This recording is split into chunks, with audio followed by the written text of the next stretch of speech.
Welcome to Revealing the Narc. Join me as I highlight narcissistic traits in celebrities and public figures. Everything here is in my opinion and not professional advice.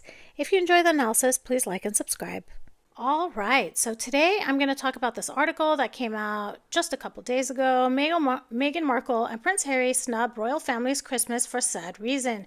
Meghan Markle and Prince Harry could be set to snub a warm invite from the royal family to spend Christmas in the UK, according to former BBC royal correspondent Jenny Bond. So I'm going into this, reading this fresh, just like you. This doesn't specify if the invitation is to Sandringham or if it's through Earl Spencer, Princess Diana's side of the family. We don't know, but let's get into it. The festive season is set to sparkle, but it seems Harry and Meghan could be decking the halls away from royal traditions again this year by sticking close to home in sunny California.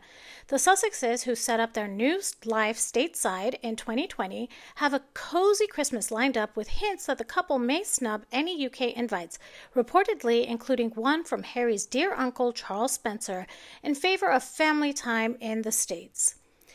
All right, well, that's interesting.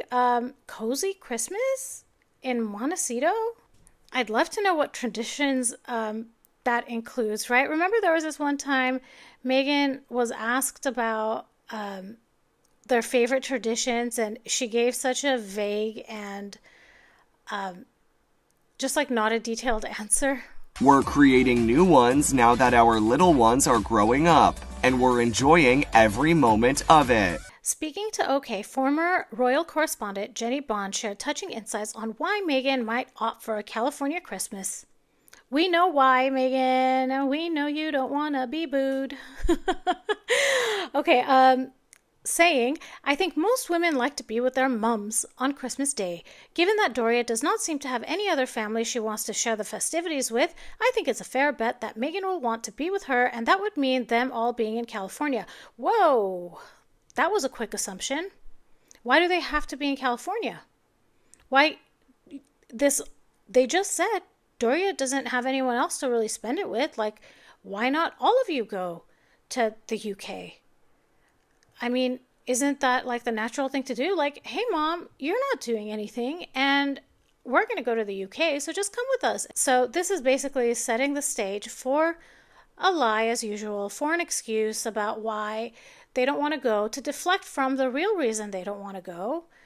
Meghan's real reason, it's, in my opinion, and allegedly, her ego would be really hurt by the booing and the negative looks and all of that she would probably see by going over there. She doesn't want to confront the horrible things she did to the UK and the people there, the family there.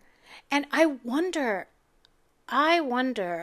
what the Spencer family feels towards Meghan. Because we've talked a lot about the relationship with the British royal family, but the relationship with the Spencers, that's a question mark, right? We don't really know if they like or dislike her. I mean, I would place my bet on they don't like her. A lot of people that are not in a relationship or in a romantic relationship with a narcissist, they can see right past it because they're not, in my opinion, blinded. They don't have the, what is that saying? The rose-colored glasses on. The article continues, gossip has been swirling about an invitation to join Charles Spencer at Althorpe House, a childhood haunt of Harry's late mother, Princess Diana, which he last visited in August. Yet it looks increasingly like the couple's heart is set on a warm familial Noel with Doria. That is very colorful language, and it really paints this like beautiful picture of what the holiday would look like in the Montecito home. But I think this is a far stretch from the reality of what it would actually look like. And I mean, I'm making a lot of assumptions here. I am assuming that the contents of this article are true. So I just want to say that when I am discussing these articles, the assumption is that what is being said is true. I am not usually questioning the source. The goal is to just look at this and see how this might relate to narcissism as a whole, see if it relates to any one of you in your personal circumstances, which I hope it doesn't. Anyways, let's continue. Despite the Duke's close ties with the Spencers, royal commentator Jenny Bond reckons it's unlikely he'll jet off for festive celebrations. She shared, "It's nice, though, to think that Harry might have an option to be with his uncle in the UK, although I have no reason to believe the Earl actually has invited Harry and family to stay." Well, doesn't that make this whole article moot? I don't know if that's the phrase. I always mess it up. I don't know if it's moot or mute, but I think it's moot, like M as in Mary, OOT as in Tom. Anyway, so what's the point then? If you don't believe that there's an invitation, why are you writing this article? Well, I mean, we all know. We all know what pays the bills. Allegedly, and in my opinion.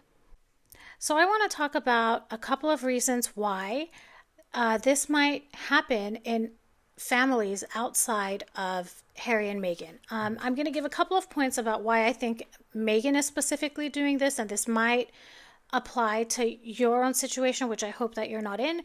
And then I'm going to give a couple of other reasons that this might be happening that I don't believe is the case for Harry and Meghan, but it's worth it to talk about. So I think the main thing here is that Meghan has this victim mentality. So narcissists often portray themselves as victim to garner sympathy and deflect from criticism.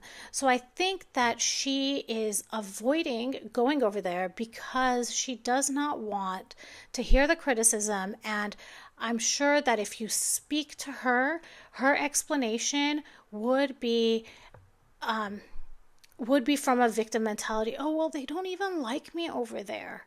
Right? I could imagine that is what her conversation is when she's talking to people about it. Another reason could be attention seeking. One of the hallmark traits of narcissism is this relentless need for attention and validation. And by choosing not to attend an event with your family, whether it's Christmas or a birthday or anything else, this is a strategic way of shifting the spotlight onto the narcissist. So in an event that the focus should be on family, or the focus should be on the bride or the groom or the baby that's being born, it ends up being focused on the narcissist. So I think that I don't think this is the reason that Meghan is doing it, although if this is being set up by her PR team, she's definitely gaining attention from it. But I don't think that that's her main motivation for being the driving force behind not attending. And finally, I think one of the other reasons that I'll talk about in this video is control and manipulation. Control is something that is central to many narcissistic behaviors, and narcissists are very concerned with how they're perceived by others.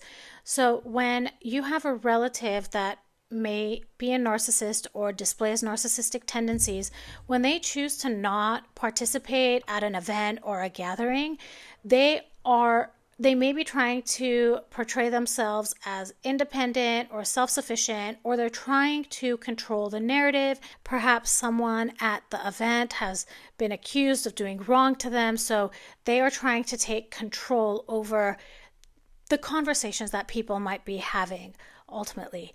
So I am interested to know what you all feel about this, if you've ever experienced this. I hope you haven't.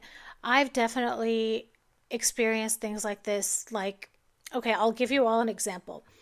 My ex-husband, when we were married, he put his foot down that he did not want to go out on New Year's Eve. And it's not that I wanted to go out, but my family lived like 10 minutes away. And I just wanted to go over there. They had a fireplace. We would drink tea. It was just one of my favorite things to do. My uncle, he played the piano, and we'd sit in front. It was just wonderful. Drinking tea, having conversation, the piano's playing, the fire's going. Just amazing, right? But for whatever reason, he did not want to go, and he is the one that's in control of everything. So what did he do? He was trying to control the situation, and then he tried to manipulate the situation by saying it's very dangerous to be on the road at that time. And I was like, we'll leave at midnight. Most people at midnight are not leaving. They're, toasting. So it won't be dangerous. We'll leave before the people are. Oh my gosh, like I say it and I'm laughing because what a prison. What a prison that was. Oh my gosh. And I mean, ultimately, he didn't end up coming. He didn't come because he didn't get his way, but I went because I wanted to go. And actually, like, there were a couple of times that I still went ahead and did what I wanted to do. And, you know, it's hard when I look back on those times because so much, I mean, I think about all the stuff that I declined or I missed out on just because of it was what he wanted. Oh my goodness. Anyways, I hope none of you are in these circumstances. But if you are, I'm here to validate you. And I've lived through it. It's real. If you're questioning it, if you think that something is wrong, try to talk to someone about it, someone on the outside that's unbiased, because if you talk to people that are close to the situation, they may not see the narcissist for who they are, because they can be very charming and oh my gosh, there's so much to it. But anyway, so I'm going to end the video here. If this was interesting to you, please like and subscribe. Please leave comments. I'm interested to know and how you all feel about this. So thank you very much for listening to this video, watching this video. I appreciate it, and I will talk to you all soon. Goodbye.